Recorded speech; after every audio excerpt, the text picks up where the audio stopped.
ফরিদপুরে নাতির কোদালের আঘাতে দাদি ও ফুফু নিহত হয়েছে। আক্রান্তদের বাঁচাতে এসে ঘাতকের কোপে নিহত হয়েছেন প্রতিবেশীও।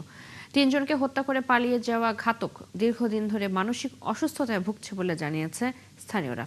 সহকর্মী মনিরুল ইসলাম টিটোর পাঠানো তথ্য ছবিতে প্রতিবেদন। সোমবার রাত 9:30টার দিকে ফরিদপুর সদরের আলিয়াবাদে এই হত্যাকাণ্ডের ঘটনা ঘটে। নিহতদের মধ্যে দুজন নারী।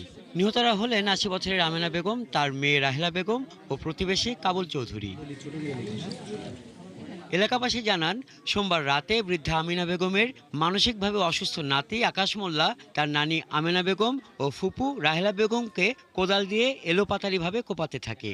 এ সময় তাদের প্রতিবেশী কাবুল চৌধুরী গুরুতর জখম। আক্রান্তদের বাঁচাতে এগিয়ে এলে তাকেও কুপিয়ে হত্যা করে আকাশ মোল্লা। দুইজন লোক কুপাইছে, ফুপুরে আর দাদিরে। তাই ৩-৪ জন আবার এই গলি দিয়ে হলো ঢুকে আসছে। ও আবার ৩-৪ জন আসা দেখে ও পিছন দিয়ে এই যে দরজা আছে পিছন দিয়ে পিছে যেটা ছিল ওইটার আবার পিছন দিয়ে কোপ দিছে। ও মাথায় সমস্যা, টিভিএস চাকরি করতো, মাথার সমস্যার কারণে ওকে ওখান থেকে চাকরি অব্যাহতি দিছে।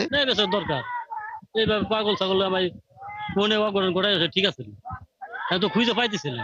কোতোয়ালি থানার ভারপ্রাপ্ত কর্মকর্তা বলেন, তাৎক্ষণিকভাবে খবর পেয়ে পুলিশ ঘটনাস্থলে এসে ৩টি মরদেহ উদ্ধার করে। পরে সেগুলো ময়নাতদন্তের জন্য মর্গে পাঠায়।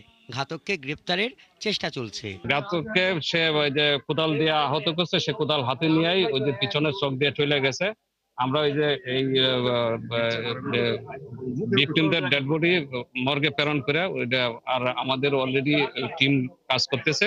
স্থানীয়দের দাবি, ঘাতক আকাশ মোল্লা দীর্ঘদিন ধরে মানসিকভাবে অসুস্থ ছিল। হাসান আহমেদ, ৭১।